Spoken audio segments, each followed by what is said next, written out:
মহারাজ, বলো দূত বলো। নবাব বাহাদুর একটি পত্র পাঠিয়েছেন। আমাকে বলেছেন এই পত্র আপনাকে দিতে এবং আপনাকে এক্ষুনি তার উত্তর দিতে হবে, আর সেই উত্তর নিয়ে আমাকে এক্ষুনি যেতে হবে। বেশ বেশ, তোমার পত্র মন্ত্রীকে দাও। মন্ত্রী, পত্র পড়ে শোনাও। কল্যাণী এসু কৃষ্ণচন্দ্র, আশা করছি তোমার প্রজারা বেশ মহা আনন্দেই আছে, আর তারা তোমাকে মন প্রাণ দিয়ে খাজনাও দিয়েছে। তোমাকে যে কারণে এই পত্র পাঠিয়েছি সেটি হচ্ছে আগামী 14ই পৌষ অর্থাৎ ইংরেজদের বর্ষ শেষের দিন বড়লাট আমাকে একটি অনুষ্ঠান করিয়া একটি ট্যাঁক ঘড়ি উপঢৌকন দেবেন। ট্যাঁক ঘড়ি? হ্যাঁ গোপাল, ওটি হচ্ছে সময় দেখবার যন্ত্র। নবাব বলেছেন এরপর ইংল্যান্ড থেকে একটি বিদেশি সোনার বড় ঘড়ি জাহাজে করে এসেছে। হ্যাঁ, সোনার ঘড়ি? কি হলো মন্ত্রী, কি ভাবছো? না না, বলছি বড়লাটের ইচ্ছা ঠিক রাত 12টায় সোনার ঘড়ি ঢং ঢং করে বাজিবে। আর এ তো ঢং মহারাজ, এ তো বড়ই রঙ্গ, 12 বার ঢং ঢং করবে। আহ গোপাল, একটু চুপ করো। হ্যাঁ, যা বলছিলাম, সোনার ঘড়ি ঢং ঢং করে বাজিবে আর বড়লাট কেক নামক একটি মিষ্টান্ন কাটিয়া নতুন বর্ষ উদযাপন করিবে। তারপর বল নামক এক প্রকার নৃত্য করিবেন। হ্যাঁ, বল নাচ? সে আবার কি? এ কি আমাদের উপর বল প্রয়োগ করা হবে নাকি? তোমাকে কি আমন্ত্রণ করা হয়েছে গোপাল? সে যাই হোক, বল প্রয়োগের ব্যাপারটা আমার মাথায় কিন্তু থাকলো। মহারাজ, নবাব লিখেছেন বল নৃত্য সাহেব মেয়ে সবাই মিলেই নাচে, আমরা দর্শনে উপভোগ করব। তুমি এবং তোমার পাত্র মিত্র সবাইকে আনিবে, এটাই আমার ইচ্ছা। আমিও বড়লাটকে দেখাতে চাই আরে ঘরে আমরাও কিছু কম যাই না। এবং কি? গোপালকে অবশ্যই আনিবে। মহারাজ, মনে হচ্ছে নবাব বাহাদুর গোপালকে দিয়ে বল নৃত্য করাবে। পরিশেষে জানাই, এই বছরের পূর্ণ খাজনা আমার কাছে এখনো এসে পৌঁছায়নি। নবাব ঘুরে ফিরে সেই খাজনাতে এসেই আটকে যাচ্ছেন মহারাজ। বর্ষবরণে এত বাজনা বাজবে আর উনি খাজনা নিয়েই চিন্তিত। বেশ, দূত তুমি যাও, নবাবকে গিয়ে জানাও 14ই পৌষ প্রত্যুষে মহারাজ কৃষ্ণচন্দ্র তার পাত্রমিত্র এমনকি গোপাল সমেত নবাবের কাছে পৌঁছে যাবেন। ধন্যবাদ মহারাজ, আপনার আজ্ঞা নিয়ে আমি আবার রওনা দিচ্ছি নবাবের কাছে। তাহলে মহারাজ, এটা তো বড়লাটের আমন্ত্রণ হলো না? না না না, এটা নবাবের এক প্রকার হুমকি হলো। আমরা কিন্তু নবাবকে জানিয়েছিলাম যে হেমন্তে অসময়ে বৃষ্টির জন্য প্রজাদের অনেক ফসল নষ্ট হয়ে গেছে। কিন্তু উনি বলেছিলেন বৃষ্টির সময় বৃষ্টি হবে। এ আর আশ্চর্য কি?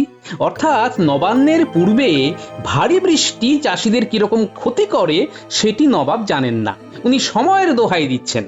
কি বলতে চাইছো গোপাল?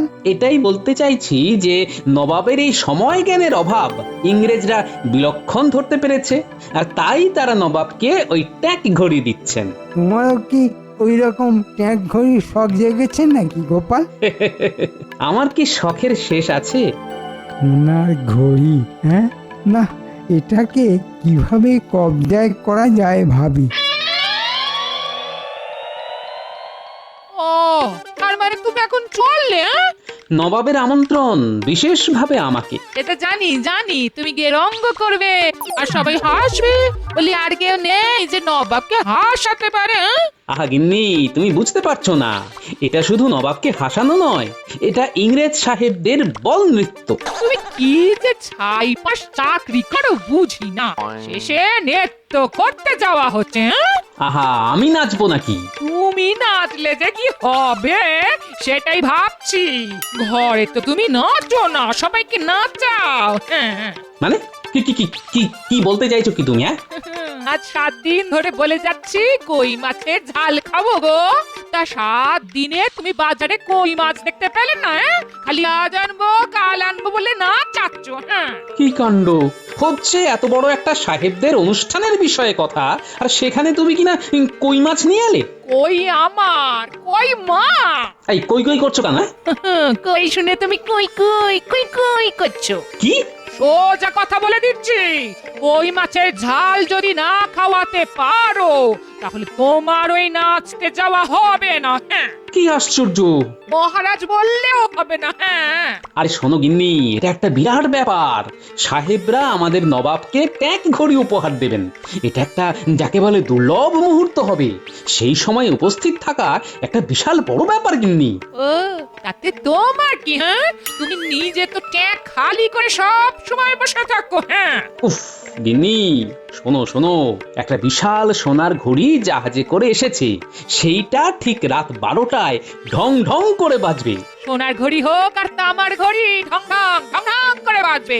সেই নিয়ে তুমি এত ঢং করছো কেন বাপু?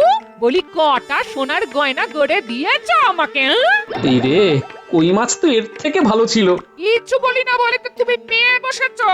এখন বাজারে যাও, ভালো দেখে কই মাছ নিয়ে এসো, তবে তুমি যেতে পারবে, এই আমি বলে দিলাম।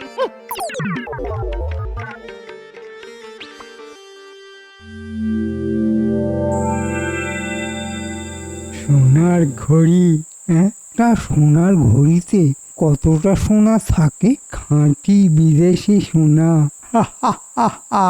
একবার হাতাতে পারলে সারা জীবন পায়ের ওপর পা তুলে তুমি নিজের মনে বিড়বিড় করছো কেন আর হাসছো? বুঝলে গেনে, খুব ভালো সময় আসছে। কি চাও তুমি? কত সোনার গয়না চাও? সব পাবে, সব পাবে। সে তো না হয় বুঝলাম, কিন্তু তুমি এত সোনা পাবে কোথা থেকে? গেনে, সব কিছু তোমার না জানলেও চলবে, তবে এটুকু জেনে রাখো, খুব শিগগিরই দিন বদল হবে। এমনকি আমি রাজা। কি বলছো তুমি?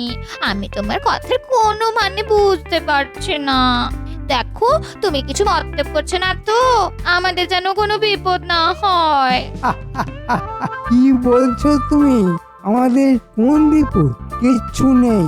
যা হবে সেটা আমাদের খুব ভালোই হবে। না, আমাকে এক্ষুনি একবার যেতে হচ্ছে। সে কি? অনেক রাত হয়ে গেছে তো। গিন্নি, যদি সূর্যের মুখ তাড়াতাড়ি দেখতে চাও তাহলে রাত থাকতেই বেরোতে হবে বই কি। আর এই কাজ আমার রাতের কাজ, সব কাজ দিনে হয় না।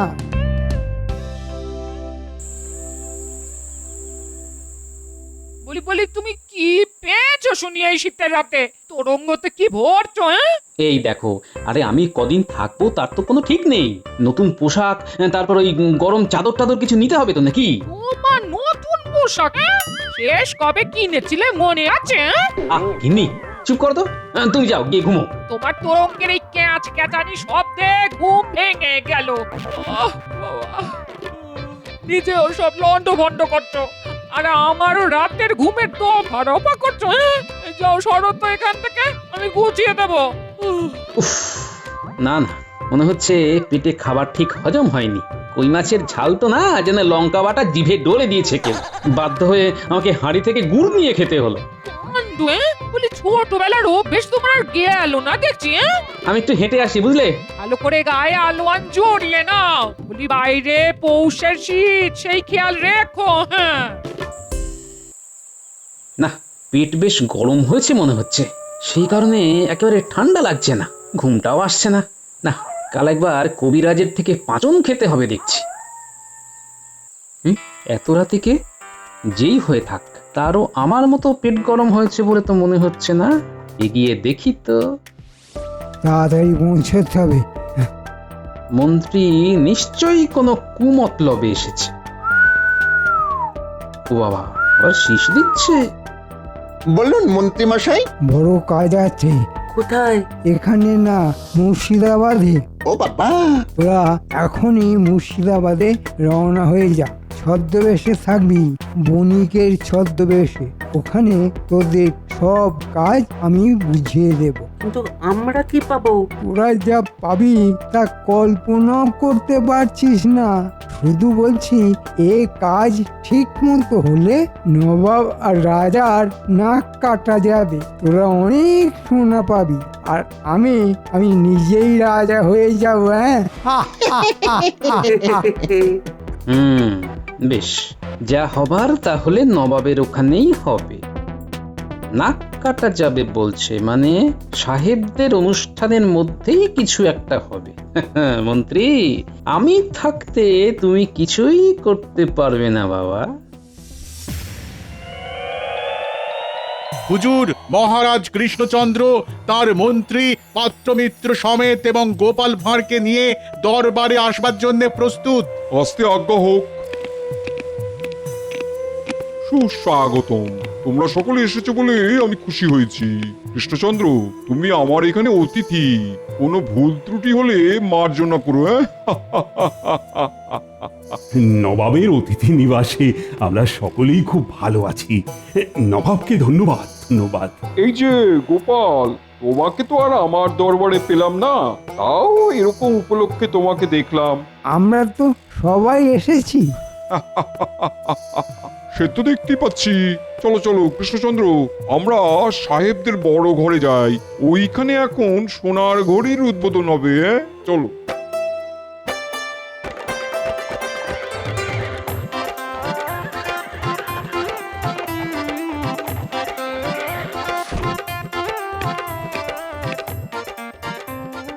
এই বিশাল গম্বুজ কি সাহেবরাই বানিয়েছে?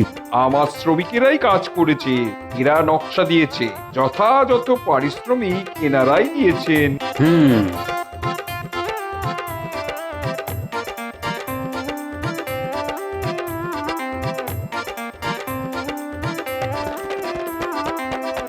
তোমরা আসাতে আমি খুব খুশি হইয়াছি।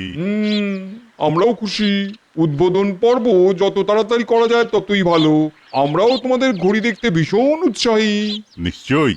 পরিচয় করাই, কৃষ্ণনগরের মহারাজ কৃষ্ণচন্দ্র, তার সহযোগী এরা সবাই। কিন্তু একে চিনে রাখুন, এ হলো গিয়ে গোপাল ভাঁড়। ও বেশ, কৃষ্ণচন্দ্র, আমি বড়ই খুশি হলাম তুমি আসাতে। গোপাল বাবু, তোমাদের স্বাগতম। ইয়ে মানে ওই গ্যাপালটা কি? Gopal Gopal Gopal is funny. Gopal is funny. Clock পাশের ঘরে, I mean room. Oh sorry sorry sorry, দুঃখিত দুঃখিত। ক্লক মানে তোমাদের ঘড়ি ঘড়ি। ও বেশ বেশ। মহারাজ, ঘড়ি আছে পাশের ঘরে।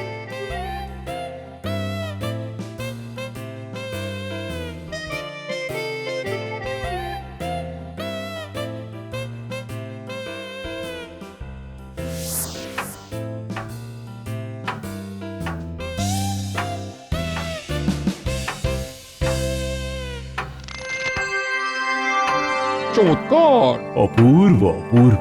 অসাধারণ। লাজবাব। আজ রাতেই এই ঘড়িতে 12টা বাজবার আগেই ঘড়ির 12টা বেজে যাবে। আজ সন্ধ্যা থেকে আমাদের উৎসব চলিবে। রাত 12টা বাজিলে এই গড়ি জানাবে, আর তখনই কেক কাটা হইবে।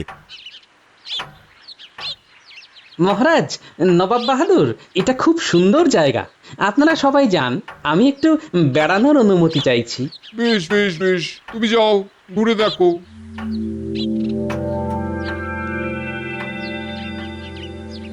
কেমন আছো প্রহরী? আমরা একটু ভেতর ঘুরে দেখতে চাই।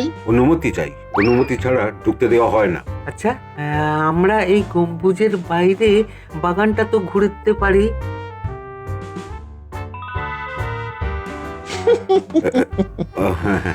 যাও যাও যাও, জলদি জলদি ঘুরে নাও, বিকালের মধ্যে সব চলে আসবে। যাও যাও।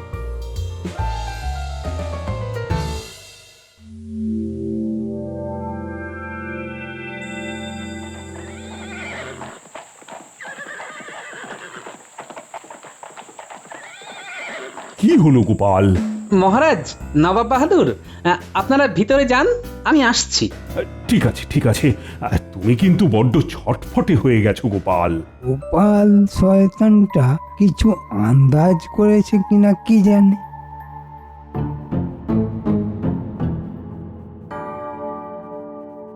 কি চাই? তুমি তো দুপুরে ছিলে, দুজন ভেতরে গিয়েছিল। না, এইরকম কিছু তো ঘটেনি। তুমি মোহর নিয়ে মানে ঘুষ খেয়ে দুজনকে ভিতরে ঢুকিয়েছো। নবাব জানতে পারলে কিন্তু তোমার গর্দান যাবে। তুমি জানলে কি করে? আমি সব দেখেছি। খুব ভুল হয়ে গেছে। ওরা বাগানে গেছিল কিন্তু বেরোয়নি।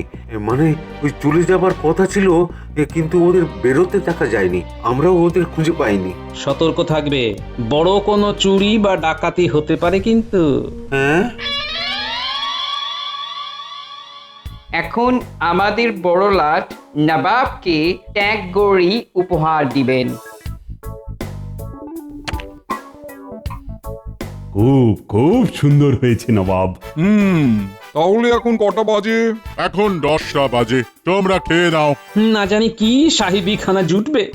গোপাল আস্তে, কি যে বলো না। আরে এই মন্ত্রী মশাই যে, মন্ত্রী মশাই আর সময় নেই, ঘড়ির সবটাই সোনার, যা নিতে পারবো তাই লাভ। আমরা আগে পেন্ডুলাম খোলার চেষ্টা করছি, আপনি আসুন।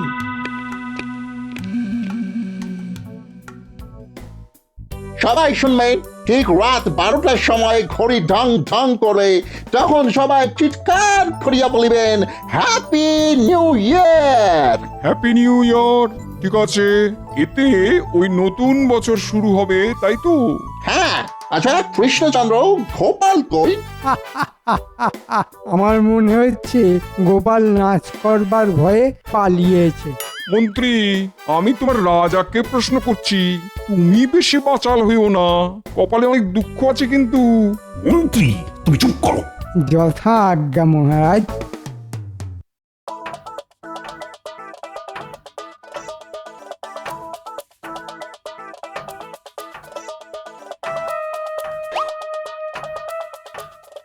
উফ, এত বড় ঘড়ি সে তো বুঝতে পারেনি। তুই যেই ডান্ডা ঝুলছে ওটা ধরে কাঁটায় পৌঁছা।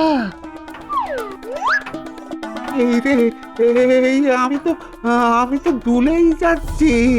কোন রকমে ওঠ, কাঁটা দুটো খোল আগে। আরে আমি একা কি করে পারবো? উফ, দাঁড়া দাঁড়া, মন্ত্রী যে কি কাজ দিল।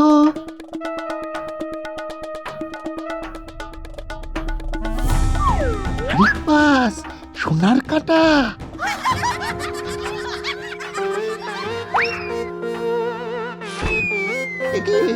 মই কোথায় সরে যাচ্ছে রে?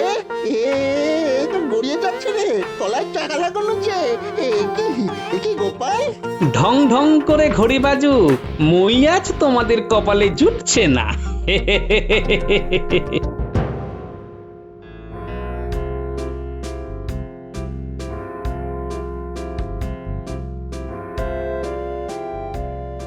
ও মাই গড, ক্লক এরকম বাজছে কেন?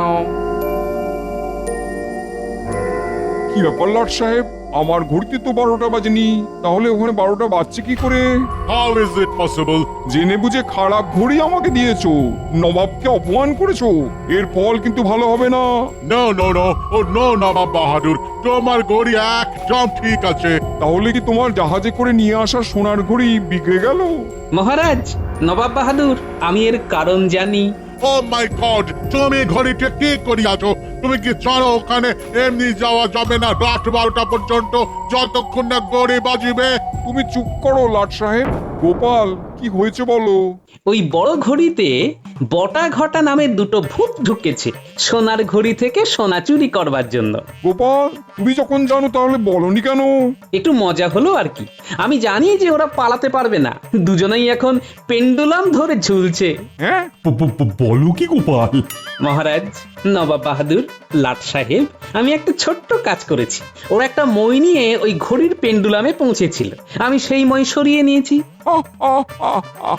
খুব ভালো করেছো গোপাল, খুব ভালো করেছো। Good good good, very good very good, খুব ভালো খুব ভালো। কিন্তু বটা ঘটা এখানে এলো কি করে? ওই যে মন্ত্রী পালাচ্ছে, ওকে ধরুন। ওই মন্ত্রী বটা ঘটাকে দিয়ে সোনার ঘড়ির সোনা চুরি করবার মতলব মেটেছিল। প্রহরী, ওকে আটকাও শিগগির। চলুন যাওয়া যাক ওই ঘরে। আমাদের প্রোটোকল ছিল যে রাত 12টা বাজলে সবাই ওই ঘড়ির সামনে দাঁড়িয়ে হ্যাপি নিউ ইয়ার বলিবে। আর কোনো কলের দরকার নেই, এখন চলুন তাড়াতাড়ি, না হলে এই ঘড়ির কলকবজা সব বটা ঘটা খুলে দেবে।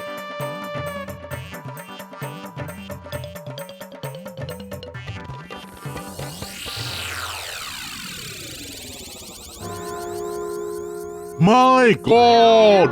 এ কি, এ তো মনে হচ্ছে ভেঙে পড়বে। হ্যাঁ তাই। সবাই সরে যান, সবাই সরে যান।